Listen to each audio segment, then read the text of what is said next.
کل ایک صاحب مجھے ملے اور بیچارے بہت پریشان تھے. کہنے لگے کہ میں جب بھی کوئی کاروبار کرتا ہوں نقصان ہوتا ہے, جاب تلاش کرتا ہوں چھوٹ جاتی ہے, اور کہہ رہے ہیں ایک دفعہ نہیں درجنوں بار کے تجربے ہیں. تو میں نے فلاں کو بھی دکھایا, فلاں کو بھی, سب نے کہا کسی نے کچھ کر دیا ہے. تو الو کے پٹھے ایک نمبر کے. اس کو نہیں کہہ رہا جن لوگوں نے اس کو کہا ہے نا کہ کچھ کر دیا ہے, ان کو کہہ رہا ہوں. میں نے کہا یقیناً کسی نے کچھ کر دیا ہے. کہنے آپ بتائیں گے؟ میں نے کہا اللہ نے کچھ کر دیا ہے. وہ کچھ بھی بتا سکتا ہوں. اللہ قرآن میں کہتا ہے یبسط الرزق لمن یشاء ویقبض, جس کے لیے چاہتا ہوں رزق کے دروازے کھول دیتا ہوں, جس کے لیے چاہتا ہوں تنگ کرتا ہوں. تو اللہ نے یہ کر دیا ہے. اب ایسے موقع پہ ڈر ہوتا ہے اگلا کلمہ کفرینہ زبان سے نکال دے, یار اس کا مطلب ساری پرابلم وہاں سے آ رہی ہے. یہ ساری پرابلم کہاں سے آ رہی ہے؟ بھائی مشین خراب ہو گئی نا, میکینک جاتا ہے وہ ٹریس کرتا ہے یہ پرابلم ہے کہاں سے. وہ جب ٹریس کرتا ہے تو کتنا خوش ہوتا ہے نا, اچھا پرابلم کہاں سے آ رہی ہے, یہاں سے گیس لیک ہو رہی ہے, یہ مسئلہ ہو رہا ہے. تو اب بتاؤ ایسے آدمی کو خوشی کے بجائے یہ تو اور غم ملے گا کہ ہم تو سمجھ رہے تھے فلانی آپا نے کچھ کر دیا ہے, ہم تو سمجھ رہے تھے وہ پہلی والی نے کچھ کر دیا ہے, ہم تو سمجھ رہے تھے کہ وہ میرے بھائی نے کچھ کر دیا ہے. مفتی صاحب تو کہہ رہے ہیں کسی نے کچھ نہیں کیا, اللہ نے کیا ہے سب کچھ. تو اس سے ٹینشن ختم ہوگی یا بڑھے گی؟ ابے اللہ سے کون لڑ سکتا ہے؟ چلو فلاں نے کیا تھا تو ہم بھی کر دیں گے, تو ہو سکتا ہے کچھ مسئلہ حل ہو جائے. یہاں تو ساری ٹینشن کس کی طرف سے آ رہی ہے؟ تو مجھے یہ جب میں جملہ کہتا ہوں نا اللہ نے کیا ہے, تو مجھے ڈر اب, پہلے زمانے میں نہیں تھا, لوگوں کا ایمان بڑا مضبوط تھا. اب ڈر ہوتا ہے کہ کلمہ کفر نہ زبان سے نکال دے, یار یہ تو سارا کیا کرایا کس کا ہے؟ اللہ کی طرف سے. او ہو یہ تو اللہ ہی ٹھیک, معاذ اللہ نقل کفر, اس کا مطلب اللہ ہی ٹھیک نہیں ہے. فالٹ معاذ اللہ نقل کفر کس میں ہے؟ اللہ میں فالٹ ہے. پھر لوگ مایوسی کا شکار ہوتے ہیں, پھر کہتے ہیں یار اللہ فلانے کے ساتھ تو بہت اچھا کر رہا ہے, وہ تو کچھ بھی نہیں کرتا کمبخت, اور پھر بھی رزق کے دروازے کھلے ہوئے, کچھ بھی نہیں کر رہا, ایک نمبر کا چور ہے فلاں آدمی. نہ ایک وقت کی نماز پڑھتا ہے, نہ کبھی زبان سے اللہ کا نام لیا, مگر خوشیوں کی ایسا لگ رہا ہے خوشیوں نے ڈیرے ڈال لیے اس کے گھر میں, پھلتا پھولتا چلا جا رہا ہے. فلاں بھی اچھا, فلاں بھی اچھا, فلاں بھی اچھا, میں ایک اکیلا دنیا میں پریشان ہوں. حالانکہ میں تو وظیفے بھی پڑھتا ہوں, میں نے تو ایک دفعہ سر پہ ٹوپی بھی رکھی تھی, ایک دفعہ میں نہایا بھی تھا. اپنی نیکیاں پھر یاد آنا شروع ہوتی ہیں. ایک دفعہ کا ذکر ہے, میں نے وائپر جو شیشے پہ گاڑی پہ لگاتے ہیں اس کو اپنے ہاتھوں سے میں نے 5 روپے پکڑائے تھے. ایک دفعہ میں نے اپنی ماں کو پانی بھی مجھے یاد پڑتا ہے پلایا تھا. ایک دفعہ ابا سے میں نے تمیز سے بات بھی کی تھی, حالانکہ میرا موڈ بالکل بات کرنے کا تھا نہیں, لیکن میں نے کہا ابا ہیں تو چلو یار ایک دفعہ تو ابا ہونے کے ناطے تمیز سے بات بنتی ہے. یہ نیکیاں اپنی سامنے آنا. ایک دفعہ میں نے بیگم نے گلاس سے پانی پیا تھا, تو جس جگہ سے منہ لگا کے اس نے پانی پیا, میں نے بھی محبت کے اظہار کے لیے اسی جگہ سے منہ لگا کے پانی پیا. نبی کے اخلاق میں نے زندہ کی. اتنے اچھے طریقے سے میں اپنے گھر والوں کے ساتھ, میرا حسن سلوک ونس اپون اے ٹائم. تو اپنی نیکیاں بولو یاد آنے. ایک دفعہ میں ٹائم پہ گھر بھی آ گیا تھا, ایک دفعہ بولو ٹائم پہ گھر آ گیا. جتنی دیر میں بیوی سے شادی سے پہلے موبائل پہ بات کرتا تھا, شادی کے بعد ایک دفعہ میں نے 10 سال میں ایک دفعہ اس سے اتنی دیر فیس ٹو فیس بات کی ہے اور برداشت بھی کیا. تو اپنی نیکیاں یاد آنا شروع ہو جاتی. میں نے مسجد کے ڈبے میں ایک دفعہ پیسے ڈالے تھے, تو جب انسان کہتا ہے یار میں نے تو یہ بھی کیا, میں تو اتنا اچھا, میں تو اتنا نیک, میں تو یوں بھی, اور میرے ساتھ ٹینشنیں ہی ٹینشنیں, اور دوسرے کچھ بھی نہیں کر رہے, وہ تو مسجد کے ڈبے چوری کرتے ہوئے پکڑے گئے ہیں. ٹھیک ہے نا, بیویوں کو مارتے ہیں پیٹتے ہیں, ماں سے اچھا سلوک نہیں, باپ سے اچھا سلوک نہیں, ان کے ہاں رزق کی ریل پیل. تو اس کا مطلب معاذ اللہ نقل کفر, کفر نباشت. فالٹ کہاں ہے؟ فالٹ تو معاذ اللہ اللہ میں, اللہ ہی ٹھیک. وہ منہ سے بول بھی رہے ہوتے ہیں پتہ نہیں اللہ کو میں ہی ملا ہوں. ایک صاحب کے بچے کا انتقال ہو گیا, بہت عرصے بعد ان کو اولاد ملی بیچاروں کو, چھوٹا بچہ تھا اس کا, وہ اللہ نے اٹھا لیا. غم ہوتا ہے انسان کو, داڑھی بھی ہے, نماز بھی پڑھتے ہیں. ایک دن کہنے لگے مجھے یار پتہ نہیں اللہ کو میرے ساتھ کیا مسئلہ ہے, اللہ تعالیٰ معاف فرمائے, ایسی باتیں نقل کرتے ہوئے بھی ڈر لگتا ہے. کہتے نہیں اللہ کو میں ہی ملا ہوں, کوئی اولاد ہو ہی نہیں رہی تھی, اتنے عرصے بعد دی ہے تو اللہ نے بچہ اٹھا لیا. تو یہ یہ بھی حالت ہوتی ہے لوگوں کی. تو خوب سمجھ لو, بہت اچھی طرح سے بات سمجھو. یہاں آپ سے چند ٹیکنیکل قسم کے فالٹ اللہ میں نہیں ہے, فالٹ کس میں ہے؟ فالٹ آپ میں ہے.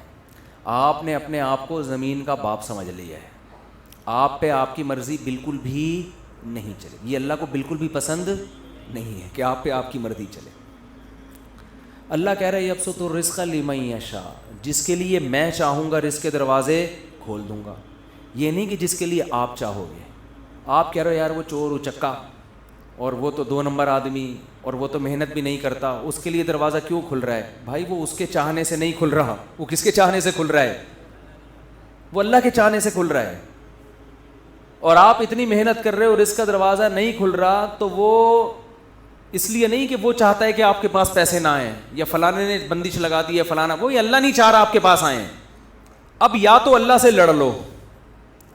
بھائی اگر کوئی پیسے آپ کے پاس لے کر آ رہا ہے, وسیم بھائی درمیان میں ڈبہ نوٹوں کا ڈبہ چھین کے بھاگ گئے, وہ پیسہ آپ تک آنے نہیں دے رہے, تو آپ کس سے لڑو گے؟ وسیم بھائی سے لڑو گے. جو رکاوٹ بن رہا ہے اس سے لڑو گے نا. تو کیا اللہ سے لڑ سکتے ہو؟ بولو نا بھائی کیا ہو گیا؟ سامنے آپ گڑ گڑا سکتے ہو.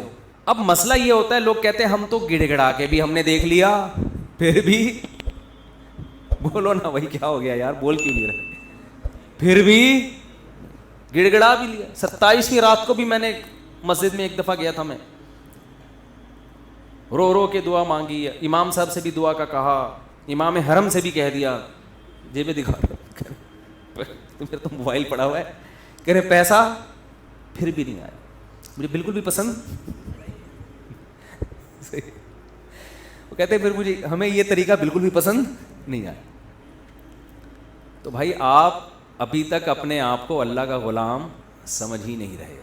ایکسکیوز می سر, میں ان سے کیا کہتا ہوں, آپ اپنے آپ کو ابھی تک سمجھ ہی نہیں رہے ہو. دیکھو چند چیزیں پیدا کرنی پڑیں گی آپ کو, اس کے بغیر آپ کو بات سمجھ میں آئے گی نہیں.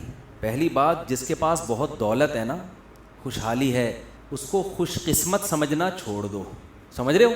یہ جو اس پہ رشک آ رہا ہے ہائے, کیونکہ لوگوں کو ایک غم یہ ہے کہ میرے پاس پیسے نہیں ہیں, ایک غم یہ کہ پھر جب میرے پاس نہیں تو پوری قوم کے پاس نہیں ہونے چاہیے نا, دوسرے کے پاس پتہ نہیں کہاں سے آئے چلے آ رہے ہیں.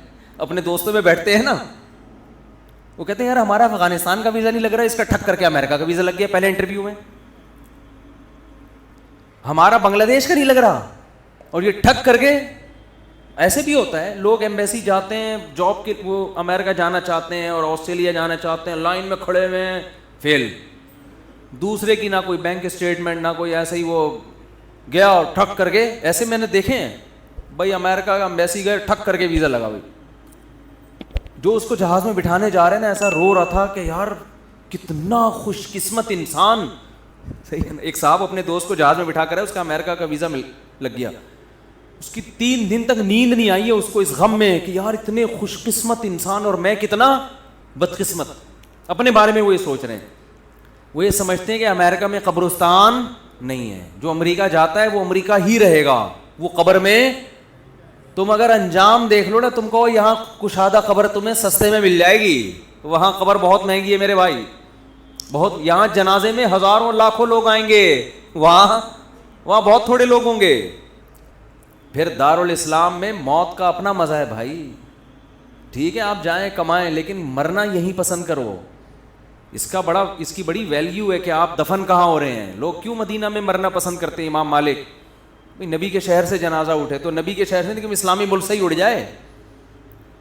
میں یہ نہیں کہہ رہا جو وہاں مر رہے ہیں غلط کر رہے ہیں, وہ تم جہاں بھی مر جاؤ وہیں دفن ہو جاؤ, لیکن ایک فضیلت کی بات بتا رہا ہوں, کوشش کیا کریں اپنے کنٹری میں ہی مرا کریں. ابھی تو فی الحال ہم زندہ رہنے کی کوشش کر رہے ہیں, گورنمنٹ چاہ رہی ہے کہ ہم اسلامی کنٹری میں ہی مریں, لیکن جب مرنے کا ٹائم آئے تو کوشش کریں کہ اپنے کنٹری میں مر لیں. تو اب مجھے پہلی بات تو یہ دماغ سے نکال دو کہ جس کے پاس بہت دولت ہے, بہت خوشیاں ہیں, چاہے وہ دولت یا اس کی سیٹنگ کامیاب ہو گئی, آپ کی والی سے اس کی ہو گئی, یہ بھی تو ہوتا ہے نا, تو یہ دماغ سے نکال دو کہ وہ بہت خوش قسمت ہے. یہ آپ کی بہت بڑی بھول ہے. خوش قسمتی کا اس سے قطعاً کوئی تعلق نہیں, کوئی تعلق نہیں. قارون سے پھر تو زیادہ خوش قسمت کوئی تھا ہی نہیں. کیا خیال ہے؟ اگر یہ اس کے پیسے آنے سے, پھر تو ہمارے سابق صدر دنیا کے کامیاب ترین انسان, ہم سب کو ویسا بننا چاہیے. اس کا تو کوئی تعلق ہی نہیں. پھر اس کا مطلب یہ ہوا کہ فرعون بہت خوش قسمت تھا اور موسیٰ معاذ اللہ بہت بدقسمت تھے، کیونکہ فرعون تو موسیٰ علیہ السلام کو یہی طعنے دیتا تھا کہ ان کے پاس تو نہ سونے کے کنگن، نہ ان کے پاس باغات ہیں، نہ ان کے پاس پراپرٹی ہے، نہ ان کے پاس محلات ہیں، کھانے پینے کے تو یہ محتاج ہیں، بے روزگاری کیا 10 سال بکریاں چرائی ہیں۔ آج کا کوئی بے روزگار بکریاں تھوڑی چرا رہا ہے جو وہ خودکشیوں کی طرف جا رہا ہے۔ 10 سال موسیٰ کلیم اللہ، اس وقت موسیٰ علیہ السلام سے بڑا روئے زمین پر کوئی شخص نہیں تھا، اللہ کو انتہائی محبوب، مگر کام کیا کر رہے ہیں؟ بکریاں لے کے صبح صبح ریوڑ دے کے نکلتے ہیں، پہاڑوں میں جاتے شام کو واپس، اور اپنا کوئی ذاتی گھر نہیں، سسرال میں رہ رہے ہیں۔ ایک روم دیا ہوا ہوگا انہوں نے کہ بھئی یہ بکریاں چرانے کے لیے ہم نے ان کو رکھا ہوا ہے، کیونکہ جن بزرگ کے گھر رہتے تھے ان کا بیٹا نہیں تھا نا کوئی، تو ملازم رکھا، بطور ملازمت کے رہے ہیں۔ نہیں آ رہی میرا خیال ہے بات؟ وہ بکریاں چرانا آسان نہیں ہے، ہم سے پوچھو، 3-4 بکریاں ہم نے رکھی ہوئی ہیں، وہ جو جس کو کوئی غم نہ ہو بکریاں پال لے، حقیقت بتا رہا ہوں آپ کو۔ کھلاؤ پلاؤ، جب دودھ نکالنے کی باری آتی ہے تو ایسا تکبر، ابے ہمارا کھا کے ہمیں نہیں کھلا رہی یار۔ میں نے ایک دفعہ بکری کا دودھ نکالا بڑی محنت سے نا، پوری جب بالٹی بہت دودھ جمع ہو گیا تھا، بالٹی بھری ہے، جیسے ہی میں اٹھنے لگا بکری نے ٹانگ اس کے اندر پوری، لے بھائی، ہم نے کہا اب تم ہی پی لو بھائی۔ 10 سال کیا کام کیا ہے؟ اپنے ماں باپ سے دور، اپنے بہن بھائیوں سے دور، مدین میں بے روزگار، ایک روزگار ملا ہے اور وہ بھی کتنا ٹف۔ اور موسیٰ کی پرسنالٹی دیکھو، یہ وہ ہے جس کے ذریعے اللہ مصر میں انقلاب لے کر آئے گا، اور جس کا ذکر آسمانی کتاب قرآن میں سب سے زیادہ کرے گا، نام لے لے کے۔ قرآن میں جتنا موسیٰ کا نام استعمال ہوا اتنا کسی کا نام استعمال نہیں ہوا۔ کام کیا ہو رہا ہے؟ بکریاں چرا رہے ہیں۔ تبھی جو سودی بینک میں جاب کرتے ہیں نا، ہمارے حضرت سے ایک صاحب نے پوچھا کہ یہ سودی بینک میں جاب چھوڑ دیں تو اتنے لوگ کیا کریں گے؟ کیا فرمایا؟ رکشے چلائیں، ٹماٹر بیچیں۔ وہ کہتے نہیں میں ٹماٹر کیوں بیچوں؟ آپ نے یہ خود اپنا ایک معیار بنایا ہوا ہے کہ میں اس لیول کا آدمی ہوں، یہ آپ کا، یہ اللہ نے نہیں بنایا آپ کو۔ حلال حرام کمانے پر کی آپ کو اجازت نہیں ہے، بے شک آپ کو رکشہ چلانا پڑے، بے شک آپ کو گول گپے بیچنا پڑے، بے شک آپ کو ٹماٹر بیچنا پڑے۔ یہ آپ کی اپنی تھنکنگ ہے کہ ٹماٹر بیچنے والا ناکام اور دنیا کا پست ترین انسان، یہ آپ کا خود ساختہ نظریہ ہے۔ اللہ کی نظر میں یہ نظریہ قابل قبول نہیں ہے۔ یہ تو آپ نے اپنے لیے متعین کیا کہ مجھے جی ایسی گاڑی چاہیے، جیسے میں بینک میں مینیجر تھا نا، ایسے ہی جاب جب مجھے ملے گی 3 پیس سوٹ ٹائی میں گاڑی میں بیٹھ کے کسی کمپنی میں جاؤں گا اور اتنی ہی تنخواہ ملے گی، تو اس کا مطلب مجھے حرام کا متبادل مل گیا۔ تو وہ تو متبادل مل گیا، اب کیا ہے؟ وہ تو کسی کو بھی مل جائے تو وہ چھوڑ دے گا۔ ایسا نہیں ہے، آپ کو حرام کی طرف جانے کی اجازت بولو نہیں ہے، ٹماٹر بیچنے پڑے آپ کو، یہ تو آپ نے خود متعین کیا ہے۔ تو پہلا تو آپ جس کے پاس دولت ہے اس کو خوش قسمت سمجھنا ختم کر دیں۔ یہ بہت بڑی، میں کہتا ہوں یہ اتنی بڑی بے وقوفی ہے نا کہ جس کو پتا ہے موت بھی ہے آگے۔ مجھے لوگ 50 سال میں آ کے بتا رہے ہوتے ہیں میری اتنی پراپرٹی، میں کہتا ہوں تیری زندگی کتنی بچی ہے یار، 10-20 سال تو ٹھک ٹھک ٹکری گزرتے ہیں۔ ابھی مجھے یاد ہے میں یہاں ممبر پہ بیٹھا تھا 2011 میں بیان کر رہا تھا، کل کی بات لگ رہی ہے، اور اب کیا آ گیا 2021۔ تو ان 10 سالوں میں میرا اپنا بنگلہ ہو یا نہ ہو، کرائے کے گھر پہ رہوں یا بکریاں چراؤں، اس میں کیا فرق پڑتا ہے؟ 10-20 اور رہ گئے ہوں گے، اگر ہم گورنمنٹ تو کوشش کر رہی ہے اسی سال مر جائیں ہم سب، لیکن ہم بہت زور لگا لیں گے زندہ رہنے کی۔ جم چلے گئے، بکریوں کا دودھ پی لیا، ویٹ لفٹنگ کر لی، گھوڑ سواری کر لی، کتنا نکال لو گے؟ بہت، اور اللہ کی مدد بھی شامل حال رہی، ورنہ اللہ نہ چاہے تو آپ جتنے وہی جو جم اٹھا رہے ہو نا، وہی وہ آپ کی جم میں کتنے لوگ مرے ہیں، یوں اٹھا رہے تھے زنجیر، وہ پیٹی ٹوٹ کے دھڑام سے سر پہ گرا۔ چلو بھائی، جو چیز زندگی کا ذریعہ تھی وہی اللہ نے موت کا سبب بنا دی۔ کتنے لوگ مرے ہیں اس طرح سے، ورزش کرتے ہوئے مرے ہیں۔ جو چیز ڈاکٹر نے ٹیکا لگایا تاکہ بچ جائیے، وہی ٹیکا ری ایکشن کر گیا، مر گیا بندہ۔ تو کب تک لڑو گے بھائی؟ تیار رہو بھائی، جتنے جم بیم کچھ بھی نہیں ہے، جب اللہ چاہے گا کٹا۔ میرے گارڈ ہے نا، میرے ساتھ جا رہے تھے، ایک بوڑھے میاں قریب سے گزرے، وہ گارڈوں کو نا طنز کیا انہوں نے، ان سے کچھ نہیں ہوتا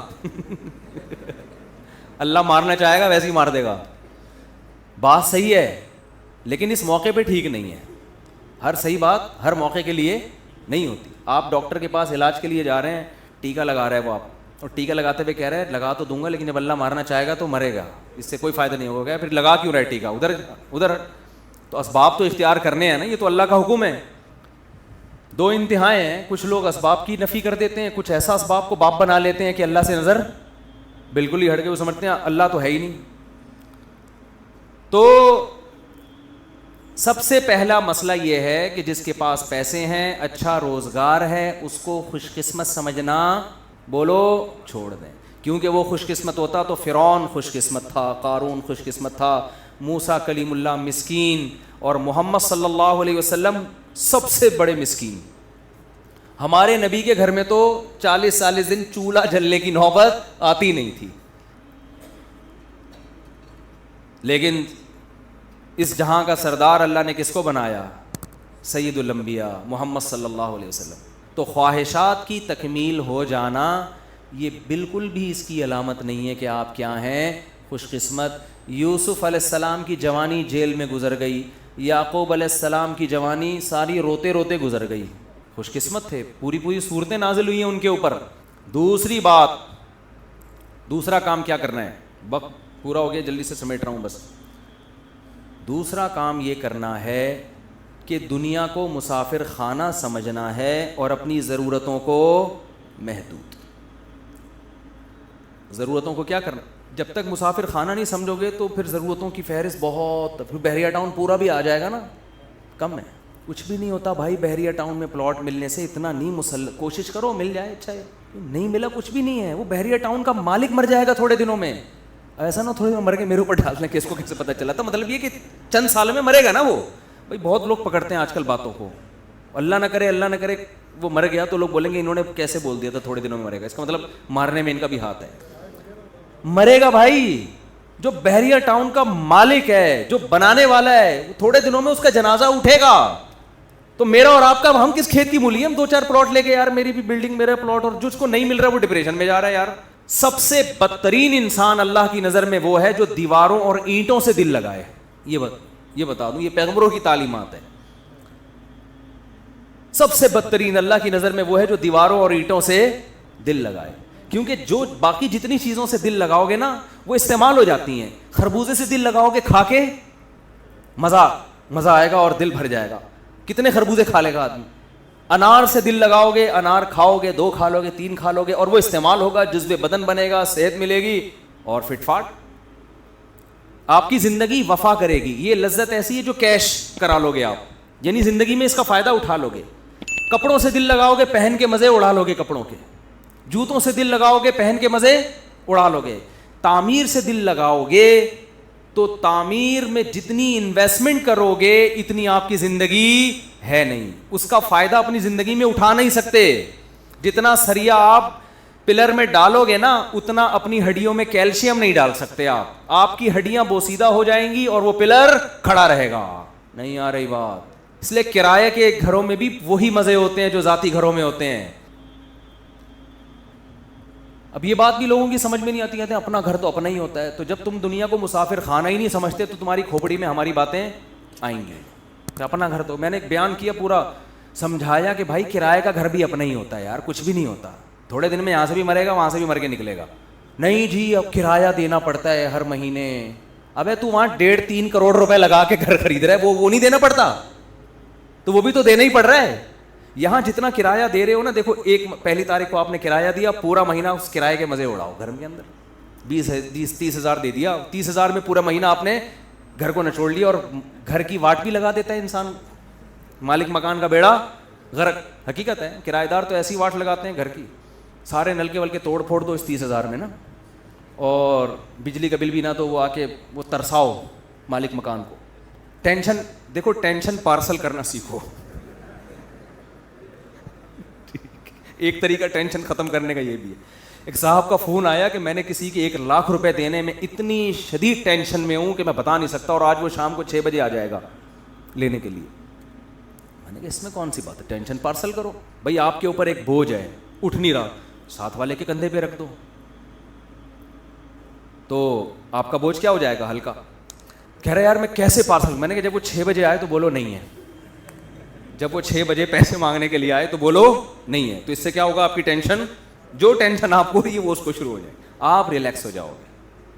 ٹھیک ہے, تو کرائے کے گھر میں تو ویسے ہی ٹینشن کرایہ دار کو نہیں ہوتی, ٹینشن کس کو ہوتی ہے؟ مالک مکان کو ہوتی ہے, جس نے غلطی سے آپ کو اپنا گھر کرائے پر دے دیا. ایک بٹن بھی ٹوٹتا ہے تو مالک مکان کو فون کرتے ہیں, بھائی تو بٹن لگوا دے, ابے تو لاک صحیح کروا دے, ابے تو یہ کروا دے. وہ کہتا ہے یار جان کو, اور خراب سب کچھ آپ خود کر رہے ہوتے ہو. پیسہ اللہ نے بہت دیا ہے, بنا لو ذاتی گھر بھائی, ہم منع نہیں کر رہے, کوئی ناجائز نہیں ہے. نہیں دیا تو یار انجوائے کرو کرائے کے گھر میں. بہت پیسے کا مطلب کیا ہے؟ کھا بھی اچھا لیا, پہن بھی اچھا لیا, سواری بھی اچھی, بیگم بھی اچھی, بچوں کی فیسیں بھی اچھی, اسکول میں بھی اچھے, سب کچھ ہونے کے بعد یہ رافی پڑا ہوا ہے تو چل یار بنا لیتے ہیں, اپنا گھر بنا لیتے ہیں, مر آ گئے تو بچوں کے کام آ جائے گا. وہ بھی بچوں کی نیت سے بناؤ, اپنے لیے نہیں, کیونکہ 50-60 سال میں لوگوں کے پاس پیسہ آتا ہے, اس میں اپنے لیے کیا رہ گیا یار, اپنے لیے کیا رہ گیا, اپنی تو زندگی ختم نا. اب کیا 10-20 سال کے لیے اپنا, اور تو کرائے پہ گزارا کرے بس. اب تو پینٹیں کرائے پہ مل رہی ہیں. دیکھو دولہا جب شادی میں رخصتی ہو کے جاتا ہے نا, اس کو اچھی گاڑی چاہیے ہوتی ہے, تو یہ نہیں کہ اب بینک سے رخصتی کے لیے گاڑی نکلوا رہا ہے, وہ رینٹ کار والوں کو فون کرتا ہے, یار ذرا اچھی سی گاڑی جو ہے نا, پھول چمک پٹیاں لگا کے ذرا بھیج دے یار. وہ کہتا ہے یہ پیسوں سے خریدو کیا ہے, ایک رات کی بات ہے یار, دلہن کو یہاں سے وہاں پارسل کرنا ہے, تو میں ایک رات کے لیے 25 لاکھ 30 لاکھ کی کرولا خریدوں, میں پاگل تھوڑی ہوں. تو یہی گھر میں بھی سوچ لیا کرو, 10-20 سال کی بات ہے یار, وہ بھی اگر گورنمنٹ سے بچ نکلے, ٹھیک ہے نا, 10-20 سال کی بات ہے, 15 سال کی, 20 سال کی, 25 کو کوئی ویلیو نہیں ہے, اتنا نہیں ہے یہ آپ سمجھ رہے ہو, پتہ نہیں 20-25 کیا ہوتا ہے, کچھ بھی نہیں ہے. اور یہ بھی ہے کہ یقین بھی ہو, ورنہ تو کیا پتا کل کا, اگلے ہفتے کون زندہ رہے گا کون نہیں رہے گا, کچھ بھی نہیں پتا. ابھی پھر کورونا کی کوئی نئی چیز آ گئی ہے, تو کورونا نے دنیا کو تگنی کا ناچ نچا دیا ہے, پھر کوئی نئی شکل میں آیا کورونا. اللہ بھی کہہ رہا ہے کہ انسان کے بچے بن جاؤ, اللہ کی طرف رجوع کر لو, اللہ سے نہیں لڑ سکتے. نئی شکلوں میں کورونا آ رہا ہے, پھر فلائٹیں بند ہو رہی ہیں, دنیا عذاب میں. بھائی اتنا نہیں ڈرو, موت کے لیے تیار ہو یار, کسی بھی ٹائم کوئی بھی مر سکتا ہے. غیر مسلم موت سے ڈرے, سمجھ میں آتا ہے, کیونکہ اس کا تو یہ ہے کہ میری ساری عیاشی ختم. ہم تو کہتے ہیں یار ایگزامینیشن ہال سے کوئی پہلے نکلے گا, کوئی بعد میں نکلے گا, آخرت اللہ راضی ہے تو کوئی مسئلہ نہیں. اور وباؤں میں مرنا تو یہ تو شہادت ہے, یہ تو گناہ کے معاف ہونے کا ذریعہ ہے. حدیث میں آتا ہے طاعون وبا مسلمان کے لیے رحمت ہے اور نافرمانوں کے لیے عذاب ہے. یہ تو رحمت ہے اللہ کی. تو دوسرا کام کیا کرنا ہے میرے بھائی, دنیا کو مسافر خانہ سمجھنا ہے. آپ کی ضرورت 2 ٹائم کی روٹی ہے بس, وہ ٹماٹر بیچ کے مل جائے یا وہ ادرک لہسن بیچ کے مل جائے آپ کو. 2 ٹائم کی, یا پھر فری میں مل جائے, بعض دفعہ نہیں ہوتا تو کسی ٹرسٹ کے دسترخوان پہ آدمی کھانا کھا لیتے جا کے. 2 ٹائم پیٹ بھر کے کھانا مل گیا, رات کو سر چھپانے کی جگہ مل گئی, بس. پیغمبروں کو یہی کچھ ملا ہے, ٹھیک ہے نا, پیغمبروں کو یہی کوئی. اور اس پہ وہ اللہ کا بڑا شکر ادا کرتے تھے کہ اللہ کا دیا بہت